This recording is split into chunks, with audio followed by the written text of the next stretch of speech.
The Belanglo State Forest, located in New South Wales, Australia, gained infamy in the 1990s as the site of a series of gruesome murders that shocked the nation. These killings, perpetrated by Ivan Milat, brought to light the dark and sinister underbelly of Australian crime. Milat's reign of terror left a lasting scar on the country, forever associating the forest with one of Australia's most notorious serial killers. Discovery of the bodies. The horrifying saga began on September 19, 1992, when two runners discovered the remains of two young British backpackers, Caroline Clark and Joanne Walters, in the Belanglo State Forest. The discovery triggered a massive police investigation, led by Detective Inspector Clyde Small. The investigation soon revealed that the bodies bore signs of extreme violence and torture, indicating that the murders were the work of a sadistic individual. Over the next few months, police unearthed more bodies in the forest. In October 1993, the remains of Deborah Everest and James Gibson, missing since 1989, were found. This was followed by the discovery of Simone Schmidl's body in November 1993. The final victims, Anja Habshid and Gabriel Neugebauer, were found in January 1994. All 7 victims were backpackers traveling through Australia, lured in Milat's trap by his friendly demeanor and offers of rides. Ivan Milat, the man behind the murders. Ivan Robert Marco Milat was born on December 27, 1944, into a large and dysfunctional family. The Milat family, consisting of 14 children, was known for its rough-and-tumble lifestyle. Ivan, the fifth-born, had a history of criminal behavior from a young age, including theft and assault. By the time he reached adulthood, Milat had developed a fascination with guns and an obsession with control and domination. Milat's modus operandi involved picking up hitchhikers, particularly young backpackers, under the pretense of offering them a ride. Once they were isolated in the forest, he would overpower them, often binding and torturing them before finally killing them in a brutal manner. His methods were calculated to inflict maximum terror and pain, reflecting his sadistic tendencies. Milat's family life was equally troubled, with several of his siblings also engaging in criminal activities. This environment likely contributed to his warped sense of morality and lack of empathy. Despite this, Milat managed to maintain a facade of normalcy, holding down various jobs and maintaining relationships that concealed his darker nature. Investigation and arrest. The investigation into the Belanglo State Forest murders was one of the most extensive in Australian history. It involved the coordination of various law enforcement agencies and the meticulous piecing together of evidence. The breakthrough came when Paul Onions, a British backpacker who had survived an attack by Milat in 1990, came forward with his story. Onions had managed to escape from Milat's vehicle and reported the incident to the police, but it was only after the discovery of the bodies that his testimony took on new significance.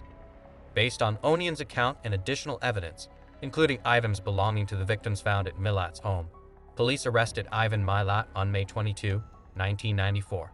The search of his property revealed a chilling collection of weapons, camping gear, and personal belongings of the victims, providing incontrovertible proof of his guilt. Investigators found Milat's distinctive Ruger 10x22 rifle, which was linked to the murders through ballistic evidence. The arrest of Ivan Milat was a significant moment in the investigation, but it was only the beginning of a complex legal battle. Milat maintained his innocence, and his defense team worked tirelessly to discredit the evidence against him. However, the sheer weight of the evidence, combined with the compelling testimonies of survivors like Paul Onions, made it clear that Milat was responsible for the horrific crimes. The trial and conviction. Milat's trial began on March 26, 1996, and lasted for 15 weeks. The prosecution presented overwhelming evidence, including forensic findings, eyewitness testimonies, and Milat's own incriminating statements. Despite his defense team's attempts to cast doubt on the evidence and suggest that other family members might have been involved, the jury found Milat guilty on all charges. On July 27, 1996, Ivan Milat was sentenced to 7 consecutive life sentences without the possibility of parole. The judge described Milat's crimes as heinous and depraved, reflecting the severity of his actions. Milat maintained his innocence throughout the trial and in the years that followed, showing no remorse for his actions. The trial of Ivan Milat was a media sensation, with extensive coverage in newspapers and on television. The public followed the proceedings closely, horrified by the details of the murders and fascinated by the psychology of a serial killer. The case also raised questions about the effectiveness of law enforcement and the safety of backpackers traveling through Australia. Aftermath and legacy. The Belanglo State Forest murders had a profound impact on Australia. They highlighted the dangers faced by travelers and led to increased awareness about the risks of hitchhiking. The case also prompted changes in police procedures and the establishment of new strategies for investigating serial crimes. Milat's capture and conviction brought a sense of closure to the families of the victims, but the emotional scars remained. The families endured years of anguish, haunted by the brutal nature of their loved ones' deaths. Memorials were erected in the forest to honor the victims, serving as a reminder of their lives and the tragic events that ended them. In the years following Milat's conviction, there were numerous attempts to link him to other unsolved cases of missing persons and murders. Some investigators believe that Milat may have been responsible for additional crimes, but lack of concrete evidence has prevented further charges. Milat himself remained uncooperative, refusing to admit to any other murders or provide information about potential accomplices. Ivan Milat remained in prison until his death on October 27, 2019. His death did little to erase the memory of his horrific crimes, but it did mark the end of a dark chapter in Australian history. Milat's case continues to be studied by criminologists and law enforcement professionals, offering insights into the mind of a serial killer and the complexities of investigating such cases. The Belanglo State Forest, once a popular destination for outdoor enthusiasts, became synonymous with death and fear. Despite efforts to reclaim the forest's reputation, the shadow of Milat's crimes lingers. For many, the forest will always be a place of horror, a stark reminder of the evil that can lurk behind a friendly smile. The impact on popular culture. The horrifying nature of the Belanglo State Forest murders and Ivan Milat's subsequent trial have left a lasting impact on popular culture. The case has been the subject of numerous books, documentaries, and films, each exploring different aspects of Milat's life and crimes.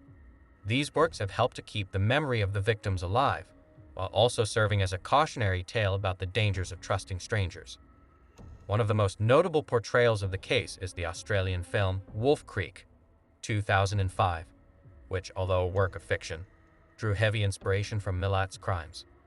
The film's depiction of a sadistic serial killer preying on unsuspecting travelers struck a chord with audiences and highlighted the pervasive fear that Milat's actions had instilled in the public consciousness.